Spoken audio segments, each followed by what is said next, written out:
They will take it. You could feel the relief, couldn't you, coming through the TV for everybody connected to Liverpool? Yeah, I mean, there's so much pressure on them. There's 29 years of not winning a title. There's history at the club surrounding them everywhere they look, the players. And everyone's talking about it in the press and in the media, saying that is this their best opportunity to win a league? So to bounce back after the Manchester City result yesterday and to get the points on the board was huge for them. Hugo Lloris will take a lot of the stick for the winning goal for Liverpool, and we'll look at Lloris in more detail in a moment. But there are other factors at play for you in this goal. Yeah, I just thought that, the winning goal as a whole just was poor, really. For a team that is so capable and from a defensive point of view as well.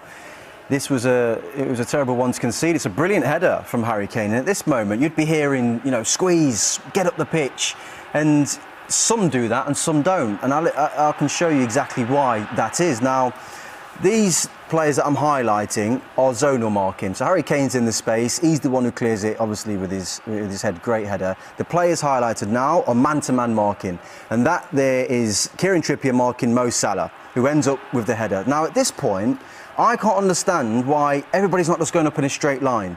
Why Kieran Trippier and Danny Rose feel the need to cross over to try and get back into the positions, I don't know. Because what it does, Kieran Trippier goes one way, Danny Rose goes the other, and that makes the line awful. And it makes Danny Rose be that little bit deeper to allow Mohamed Salah to stay onside. That's the first mistake just there. They should have been going up as a unit, and then Mo Salah is left in an offside position. And obviously, that's a shocker from Hugo Lloris. From a World Cup winner, a world-class goalkeeper, that's just not acceptable. In a moment like Spurs are in right now, in a tough moment, chasing top four, they need better from the captain. Definitely squeaky bum time when you see the coach who hugs Jurgen Klopp there.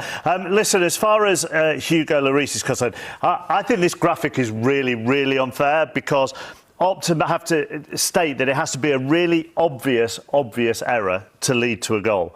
And therefore, understandably, mainly keepers are going to be on this list. De Gea's not on the list. Pardon? De Gea's not on the list. No, I know. Edison's not on the list. No, I know. Alisson's not on the list. No, that's very true. But my point being that the position normally is going to be on that list.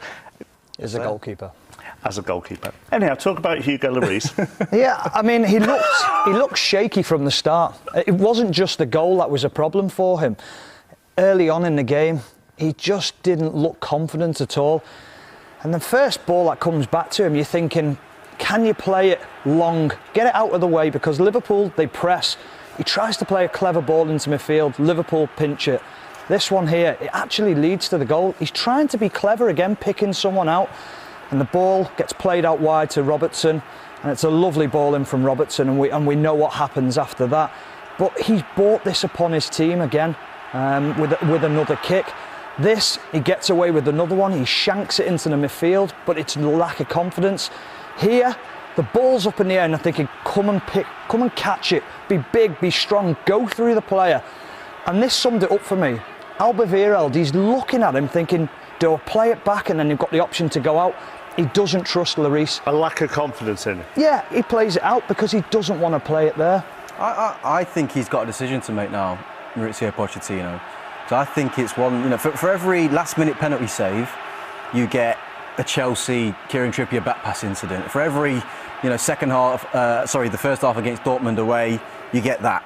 And every time I watch Gazzaniga play, he's playing very well. If you're Gazzaniga now, you're going, it's time for me to get my opportunity, and I think he should do. Do you think he's just coming off he's captained his team to a World Cup?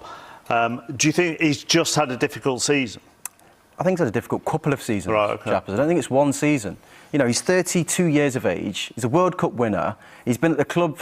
He was at the club when I was there, 2012. He should be at the peak of his powers right now. If anything, he looks more nervous now than he did when he turned up at the club. And we go through it as players. This isn't one of those scenarios. It's like, well, Stephen would have gone through it. I would have gone through it. But a decision now I feel needs to be made to ensure, as he said, mini league, 7 games, they got to get over the line.